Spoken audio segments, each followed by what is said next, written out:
చాలామంది మా దగ్గరకు వచ్చి కళ్ళు తిరుగుతున్నాయని చెప్తారు. వాళ్ళ కోసమే ఈ ఎక్సర్సైజ్ అండి. అయితే ఈ ఎక్సర్సైజ్ ఎవరికి బాగా పనికొస్తుందంటే పెరిఫెరల్ వర్టిగో దట్ బీపీపీవీ అనే ప్రాబ్లమ్ ఎవరికైతే ఉంటుందో వాళ్ళకు హెల్ప్‌ఫుల్‌గా ఉంటది. మిగతా వాళ్ళు చేసుకోవచ్చా లేదా అని మీ డాక్టర్ గారి సలహా తీసుకొని చేసుకోండి. సో, ఈ ఎక్సర్సైజ్‌లో ఫస్ట్ ఏందంటే ఒక బెడ్ తీసుకొని కాట్ కానీ సెంటర్‌లో కూర్చోండి. వీలైతే ఈ ఈ పొజిషన్‌లో ఉండడానికి ట్రై చేయండి. సో, ఫస్ట్ స్టెప్‌లో ఏంటి అంటే తల 45 డిగ్రీస్ టు యువర్ లెఫ్ట్ తిరగాలి. తిరిగి ఇది ఫస్ట్ స్టెప్. ఓకే. సెకండ్ స్టెప్‌లో స్ట్రెయిట్‌గా అలానే పడుకోండి. ఇలా పడుకున్నప్పుడు మీ తల అనేది ఈ స్ట్రెయిట్ యాంగిల్ నుంచి ఇక్కడ ఈ రైట్ యాంగిల్ మధ్యలో 45 డిగ్రీస్ ఉండాలి. ఈ పొజిషన్‌లో 30 సెకండ్స్ టు 1 మినిట్ ఉండాలి. ఒకవేళ కళ్ళు తిరిగితే ఫస్ట్ 30 సెకండ్స్‌కి తగ్గిపోతుంది. ఇంకో 30 సెకండ్స్ ఎక్స్ట్రా ఉండండి. That to 1 minute. ఒకవేళ కళ్ళు తిరగకపోతే లైక్ 30 సెకండ్స్ ఉన్న తర్వాత మళ్ళీ స్ట్రెయిట్‌గా కూర్చోండి.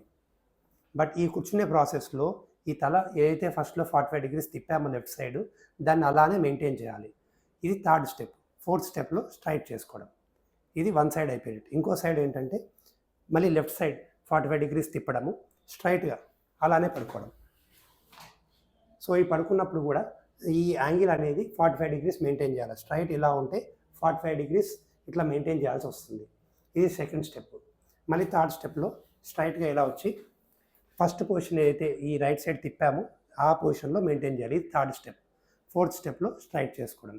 ఇదంతా complete right and left complete అయితే 1 సైకిల్‌గా తీసుకుంటాము. Morning 5 times, afternoon 5 times, night 5 times up to like 1 month లాగా చేసుకోవాల్సి ఉంటుంది.